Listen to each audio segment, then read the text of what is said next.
भारतीय कृषि अनुसंधान परिषद भारत सरकार द्वारा वित्त पोषित दीनदयाल शोध संस्थान, तुलसी कृषि विज्ञान केंद्र, गनीवा, चित्रकूट, उत्तर प्रदेश की स्थापना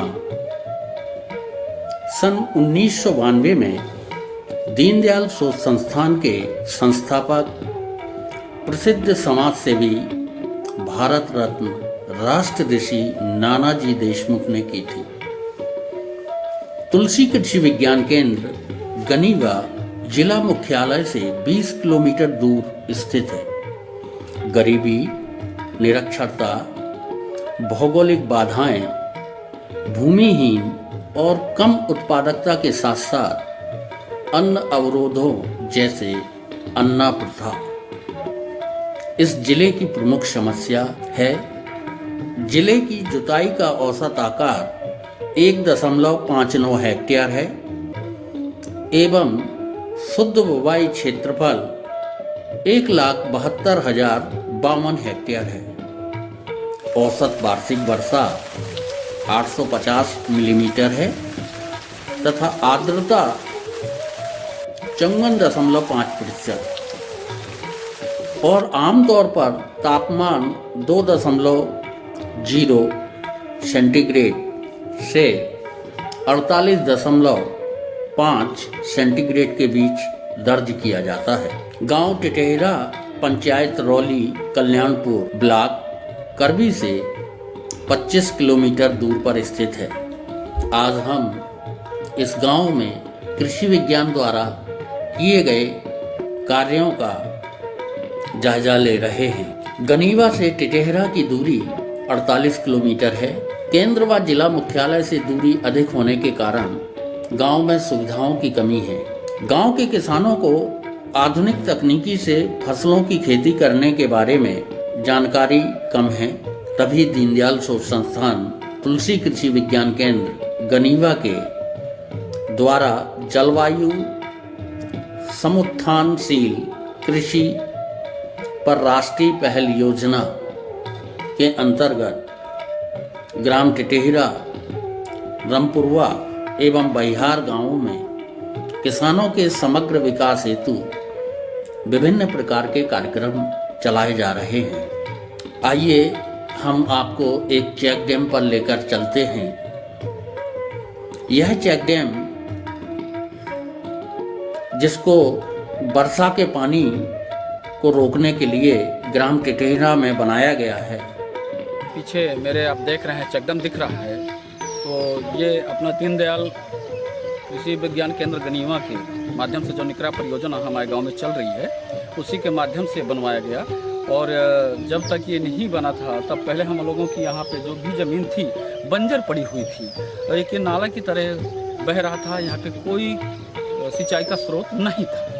लेकिन जब से किसान विज्ञान केंद्र गनीवा की तरफ से बनवा दिया गया, तब से हम लोगों की ज़मीन यहाँ पे सिंचित हो गई। इसके द्वारा करीब हम लोग यहाँ पे 25 से 30 हेक्टेयर की ज़मीन की सिंचित होती है और पैदावार भी इससे जो है हम लोगों की दोगुनी हो गई। हमारे जीवन यापन और भरण पोषण का जरिया बन गया। आमदनी भी हमारी दुगनी हो चुकी है। नस्ल सुधार के लिए बकरी की नस्ल सुधार के लिए ललितपुरी ब्रीड का बकरा दिया गया है, जिससे पहले की अपेक्षा लगभग पूरे गांव की 50 से 60% नस्ल में सुधार हो गया है। निकरी परियोजना की जो बकरा दिया गया था हमें, वो उससे बढ़िया नस्ल हुई और उससे हम हर साल 2-4 बकरे बेचते भी हैं। बढ़िया आमदनी हुई। निकरा परियोजना के अंतर्गत चयनित तीनों गांव में किसानों को हर वर्ष नई किस्मों के बीज अरहर में IPA 203, चना KGD 1168, गेहूं HI 1605। निकरा परियोजना के अंतर्गत गेहूं का बीज HI 1605 जो है तो बुआई किया था, जो है दीनदयाल शोध संस्थान गनीवा से जो कि प्राप्त हुआ था।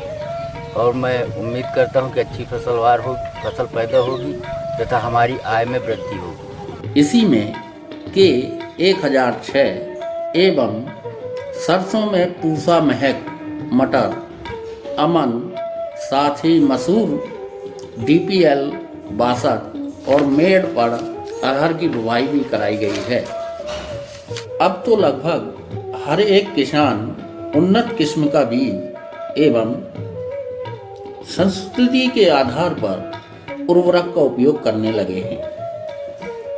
साथ ही आसपास के लगभग 10-12 गांवों में भी निकरा परियोजना में चयनित ग्रामों से उन्नत किस्म का बीज का विस्तार हुआ है। मेरा नाम नूतन कुमार पांडे है। मैं ग्राम टिटहीरा का रहने वाला हूँ। मेरे यहाँ 8 वर्षों से निकरा परियोजना चल रही है, जिसमें कि मुझे सरसों की प्रजाति पूसा महक मिली हुई, जिसमें कि मैं अपने खेत में बोया हुआ हूँ। इस साल मेरे खेत में अच्छी फसल और आमदनी होगी। ग्राम में 5 तालाबों का उपयोग केवल सिंचाई करने के लिए किया जाता रहा है, लेकिन परियोजना के क्रियान्वयन से मछली पालन का कार्य शुरू किया गया है, जिसमें रोहू, कतला, नैन प्रजाति के बीज इन तालाबों में डाले गए हैं। प्रत्येक तालाब से 40 से 50 हजार रुपए अतिरिक्त आय किसानों को प्राप्त हो रही है।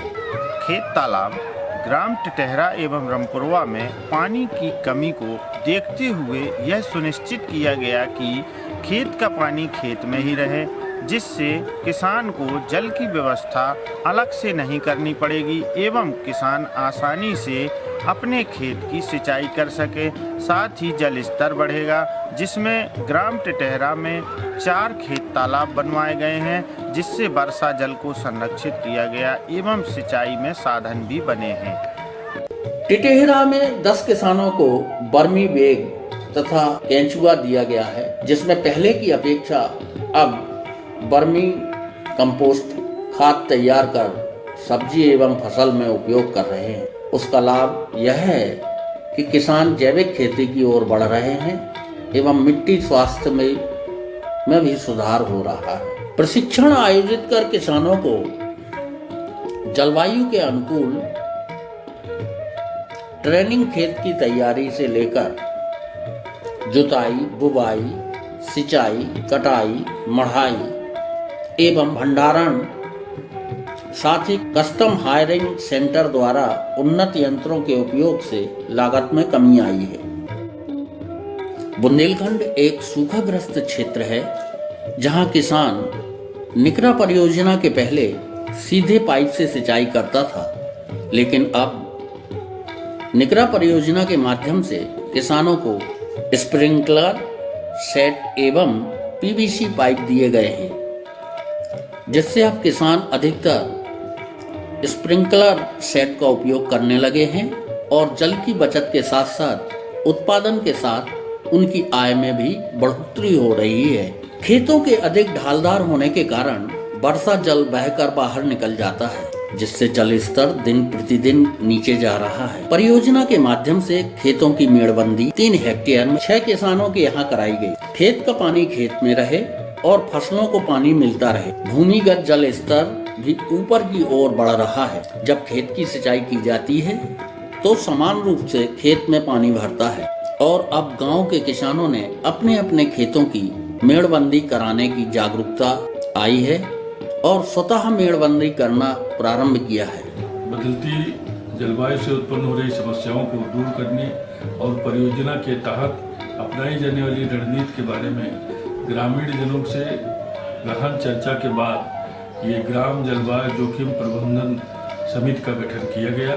परियोजना की सुविधाओं के लिए ग्रामीणों द्वारा समिति के सदस्यों का चयन किया गया है। समिति के अध्यक्ष युवा परियोजना के वरिष्ठ शोध सहयोगी जो होंगे, उनका सामूहिक खाता खोला जाएगा और जिससे उन्नत कृषि उपकरणों और यंत्रों को परियोजना के वरिष्ठ सहयोगी के परामर्श से गांव में उपयोग किए जाने लगा है। साथ ही साथ गांव के किसानों के विकास कार्यों, उनकी जरूरतों और कार्यान्वयन प्रक्रिया और महत्वपूर्ण निर्णयों में गांव समिति सक्रिय रूप से भाग ले रही है और अन्य जो गतिविधियां केंद्र के द्वारा जो है गांव में चलाई जाती है और इस BCMRC के माध्यम से वहाँ पे निगरानी भी की जाती है और कोई अन्य जो डेवलपमेंट के काम गांव में संपन्न होने हैं, जो भी समस्याएं हैं उसकी भी निगरानी का काम है BCMRC के माध्यम से प्रतिमाह बैठक करके वहाँ पे किया जाता है।